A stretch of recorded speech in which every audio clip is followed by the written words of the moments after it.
안녕하세요. 저희는 경기도에 살고 있는 50대 부부입니다.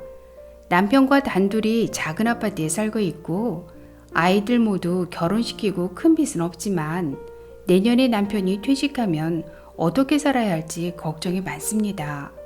국민연금 외에 특별한 수입이 없어서도 걱정이지만 가장 큰 걱정은 건강보험료입니다. 그동안 직장가입자라서 큰 부담이 없었는데 이제 지역가입자로 변경되면 우리가 100% 내야 한다고 하니 얼마나 오를지도 걱정이고, 거기다가 소득뿐 아니라 재산과 자동차까지 지역건보료를 적용한다는데 그게 사실인가요? 재산세와 종합부동산세까지 내고 있는데 재산에 건보료까지 부과하는 건 너무 불합리한 것 같아요. 알베르토 쌤, 뭐 좋은 방법이 없을까요?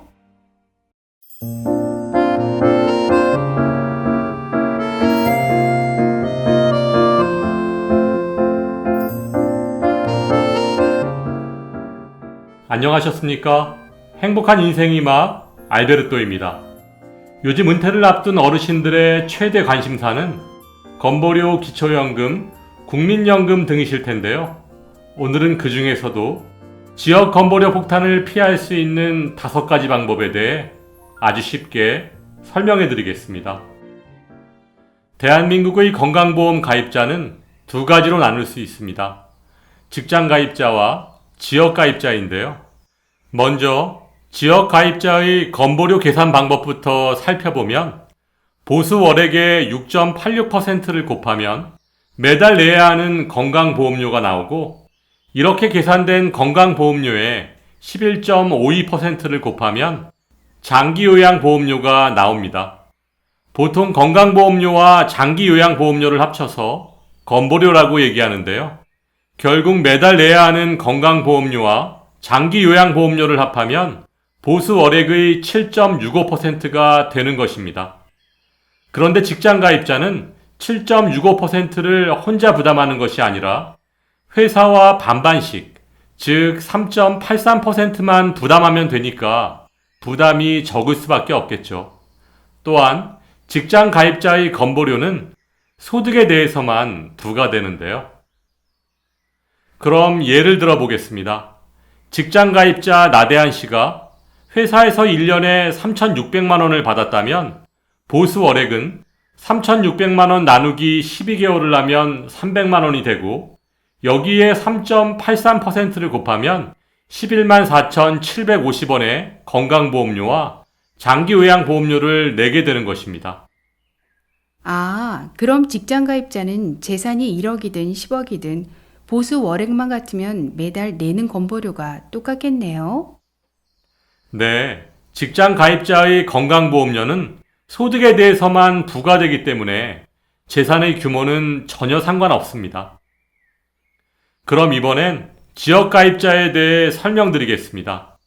여기서 지역가입자란 은퇴자들 중에서 일정 규모 이상의 소득과 재산이 있는 분, 또는 자영업을 하시는 개인사업자, 프리랜서들을 말하는데요. 지역가입자가 소득에만 건보료를 부과하는 것과 달리 지역가입자의 건보료에는 소득, 재산, 자동차, 이렇게 3가지 모두에 부과합니다. 소득은 97개 등급, 재산은 60개 등급, 자동차는 11개 등급으로 나누고 있는데요. 각 등급의 점수를 모두 합해서 2021년 기준 201원 50전을 곱하면 건강보험료가 되고, 여기에 다시 11.52%를 곱하면 장기요양보험료를 구할 수 있는 것입니다. 결국 본인 합산 점수에 224원 71전을 곱하는 셈인데요. 그럼 예를 들어 보겠습니다.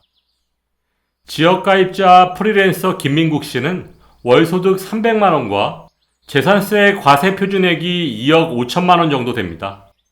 이것을 소득점수와 재산점수로 환산해서 더한 값 1703점에 224원 71전을 곱하면 김민국 씨의 건강보험료는 38만 2,680원이 나옵니다.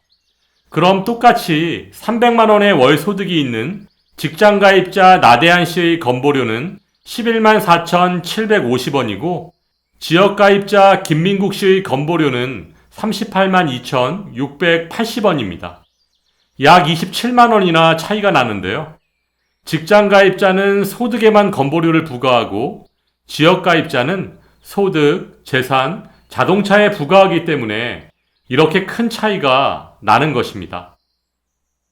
그렇다면 지역 가입자의 건강보험료에는 왜 소득, 재산, 자동차를 반영하는 것일까요?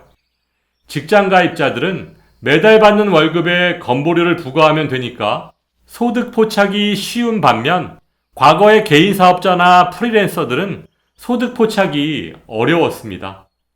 예전에는 세금을 징수하는 기술도 발달하지 못했고 납세 의무에 대한 인식도 지금보다 훨씬 낮았기 때문에 매출을 고의로 누락시키는 등의 세금 신고가 제대로 이루어지지 않았습니다. 그래서 지역가입자의 소득을 알려면 세대원이 몇 명인지, 재산은 얼마나 있는지, 자동차는 무엇을 타고 있는지 이런 것들을 모두 조사해서 건강보험료 부담 능력을 추정하는 방식으로 지역 건강보험료를 책정해 왔습니다. 그래서 지금까지도 지역가입자의 소득, 재산, 자동차에 건보료를 부과하고 있는 것입니다. 그런데 지금은 세상이 많이 변했죠. 대부분의 거래가 세금 계산서, 현금 영수증, 카드 등으로 이루어지고 있기 때문에 국세청의 세금 포착률이 90%를 넘어서고 있습니다. 따라서 지금은 굳이 재산에 건강보험료를 부과해야 할 이유가 없지 않을까요? 우리나라와 같이 사회보험 성격이 강한 건보료를 부과하고 있는 유럽의 복지 선진국들도 지역 건보료를 소득 위주로 부과하고 있습니다.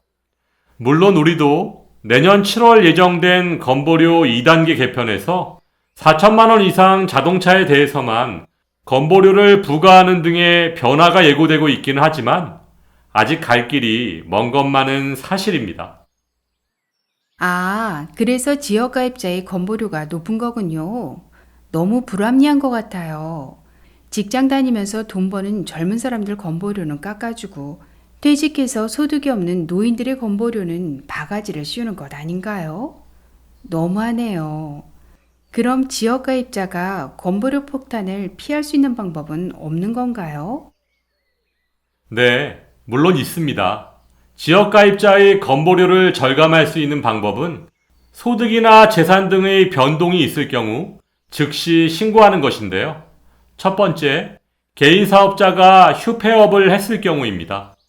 개인 사업자의 경우 요즘 코로나19의 영향으로 폐업이나 휴업하시는 경우가 많은데요. 이런 경우 홈택스나 세무서에서 휴폐업 사실증명원을 발급받으신 후 가까운 국민건강보험공단에 신청하시면 바로 다음 달부터 인하된 건강보험료를 적용받으실 수 있습니다. 두 번째는 아파트, 주택 등의 부동산을 처분했을 경우입니다. 주민센터에서 등기부 등본을 발급받아서 국민건강보험공단에 신청하시면 다음 달부터 건강보험료가 바로 인하됩니다. 세 번째, 자동차를 처분했을 경우도 주민센터나 구청에서 자동차 등록원부를 발급받아서 국민건강보험공단에 신청하시면 다음 달부터 건강보험료가 인하됩니다. 또한 현재 직장을 퇴직하려고 준비하거나 이미 퇴직하신 분들은 이미 계속 가입을 신청하시면 36개월 동안 직장 가입자의 조건을 유지하실 수 있습니다. 신청 자격은 퇴직 전 18개월 중 12개월 이상 건강보험에 가입하신 분으로서 신청 기간은 지역 가입자로 전환 후 첫 번째 지역 건강보험료 고지서에 명기된 납부기한 2개월 이내에 신청하시면 됩니다. 잊지 마시고 꼭 신청하시기 바랍니다. 물론 재취업을 하거나 피부양자 자격을 유지하는 것이 가장 좋은 방법이지만 현실적으로는 두 가지 모두 쉽지만은 않습니다.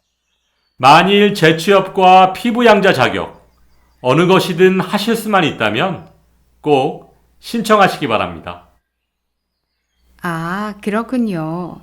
일단 신청할 수 있는 것들을 조사해서 남편 퇴직 전에 미리 준비해 놔야겠네요. 오늘 좋은 정보 너무 감사드리고 친구들과 꼭 공유하겠습니다. 지역 건강보험료. 신청하지 않으면 아무런 혜택을 받으실 수 없습니다. 더 궁금하신 내용은 1577-1000번 국민건강보험공단에 문의하시기 바라고, 오늘도 알베르토가 여러분의 행복한 인생 2막을 응원하겠습니다. 행복한 하루 되세요.